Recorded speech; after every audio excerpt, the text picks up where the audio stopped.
भाई बच्चा तो एक नंबर का खिलाड़ी निकला यार, एक बार ये वीडियो देखो। आप तीनों में से उसी को आईएएस की नौकरी मिलेगी जो मुझसे ऐसा प्रश्न पूछेगा जिसका मेरे पास उत्तर ना हो। अच्छा। दुनिया में पेड़ों की पत्तियां कितनी हैं? 980 करोड़। हाँ। अब तुम आईएएस नहीं बन पाओगे। चलो मना अब तुम कर दिया अपना यार। सवाल बताओ। समुद्र में कितने लीटर पानी है? 1.332 बिलियन लीटर पानी है। हाँ। चलो अब तुमने भी आईएएस बनने का मौका खो दिया है, जाओ। गलत जवाब दे दिया यार। चलो अब तुम अपना सवाल पूछो। मुझे वो बल्ला मिलेगा? बल्ले का प्रश्न से क्या काम है? हाँ, अरे दो तो। ठीक मांग रहा है, यार। उसको बल्ला दे दो।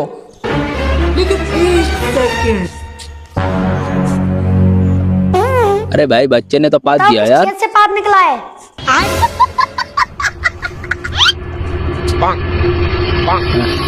इस छह से पार निकला है। गलत जवाब। गलत जवाब दे दिया खेत रे। से पात निकला है।